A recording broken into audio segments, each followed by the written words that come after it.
We've been talking about bacteria, but in this video today we're going to talk about bacterial reproduction and exchange of genetic material within the bacteria. Now, there are four different processes we're going to discuss: binary fission, bacterial conjugation, bacterial transformation, and bacterial transduction. And we'll start with binary fission. Binary fission means two parts, binary, to split into two. So here's our bacteria cell. We see that it has this one main circular DNA or chromosome. And in the first step of binary fission, we have to replicate this chromosome. So we make an exact copy of the chromosome. Then the cell is going to start to elongate. And as it does, it pulls those two copies of the chromosome apart. And eventually and finally, it divides into two. Now, this is reproduction for bacteria, and it's asexual, meaning that we need no gametes. We don't have to produce any special reproductive cells, and we don't need a partner. One cell splits into two. And these two cells are genetically identical to each other. So while binary fission can create a very large number of bacteria in a very short amount of time, it doesn't create a lot of genetic diversity within our bacterial populations. Outside of the chance random mutations that happen during DNA replication, we're not going to create any other diversity. Now, under optimal conditions, the right temperatures and the right nutrient material, bacterial populations can rapidly divide. In a very short amount of time, you could have a very large population of bacteria. So we can summarize the process visually here. We can see kind of visually what's happening. And so binary fission is the asexual reproduction of bacteria, creating new bacteria, but very little, I shouldn't say no, but very little genetic diversity. So how do we get genetic diversity within bacterial populations? The answer will come in these other three processes. So let's look at conjugation.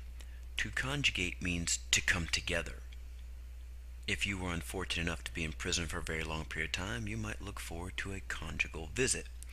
Now, when we look at bacteria, we see that it has its main chromosome, this big circular chromosome that has all the genes necessary for its growth and reproduction.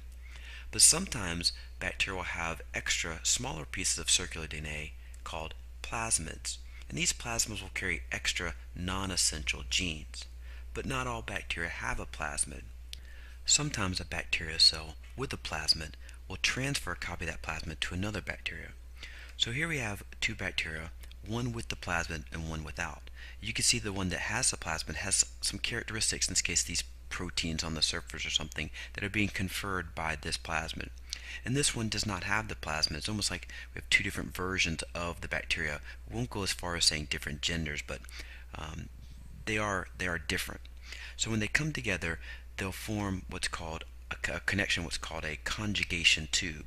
And through that tube, we're going to exchange, basically like downloading a file, we're going to exchange part of this information, part of this plasmid. So half the DNA plasmid ladder is transferred across. As it comes across, on the new side, we're going to build the other side of this double ladder. So we can watch this process happening.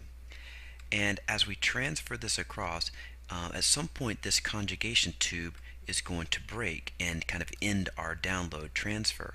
And it's not uncommon for that download to finish, or for that conjugation tube to break before the download has finished, before we finish transferring the entire plasmid, so that we get a little bit different variation, and so that this bacteria might get a slightly different version of the plasmid and therefore express a slightly different version of the trait. So notice that bacterial conjugation did not create any new bacterial cells for us. It's not reproduction, but it does introduce genetic variation into our bacterial population. So bacterial conjugation, the sharing of a plasmid from one bacterium to another, creating no new bacteria, but introducing some genetic diversity into our population. Now let's look at bacterial transformation. To transform means to change. It turns out that bacteria have the ability to pick up DNA from their environment. So here are two plasmids sitting out here in the environment. They may be remnants of some bacteria that have died, but regardless, they're out here and free and available. And bacteria have the ability to move in and pick up and incorporate these plasmids into their cells. And then they have the ability to express the genes on them. Therefore, they are changed. They have transformed. Not only that, when these cells go on to reproduce through binary fission, they'll copy these plasmids and their offspring will also have these extra genes. This process of transformation is actually very important in our understanding of genetics and in terms of determining what DNA was. One very famous experiment by Frederick Griffith showed that the different strains of pneumonia that he was experimenting with were transformed by genetic material. We'll discuss that experiment later this year. So again, bacterial transformation, picking up plasmid or any DNA from the environment, it is not creating any new bacteria for us. It's not reproduction, but it is introducing genetic diversity into our bacterial population. Now let's move on to bacterial transduction. Now if you recall, well, let's look at what the word transduction means. Trans means across, and duction, or to conduct, means to move across. Bacterial transduction is the movement of bacterial DNA from one bacterium to another via a viral vector. So we need to remind ourselves of the lysogenic viral replication cycle that we learned about not too long ago. So here's our bacteria cell, and we need a virus to infect it. So here's our bacteriophage, our virus that infects bacteria. Our viral DNA will infect the host cell. We can watch that process happening here. And the viral DNA is going to insert itself into the host DNA for a latent stage, so let's watch that happen. And we know that this viral DNA, now that it's hidden into the host cell's DNA, can remain hidden here for a long period of time and may even go through some passive viral replication. But at some point, this viral DNA is going to excise itself from the host DNA.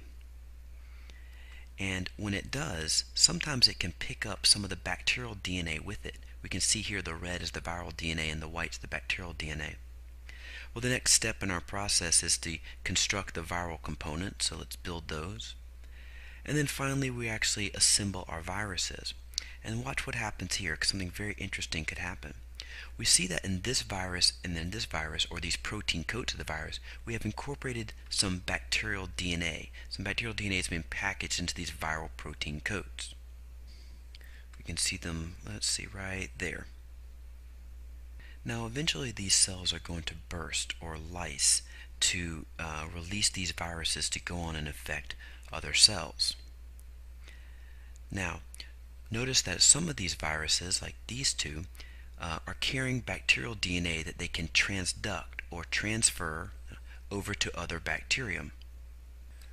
So let's watch that process. Let's bring in two bacteria. And these two viruses, these two bacteriophages, are going to infect these bacteria cells, and they're going to insert this DNA into the host cell's DNA.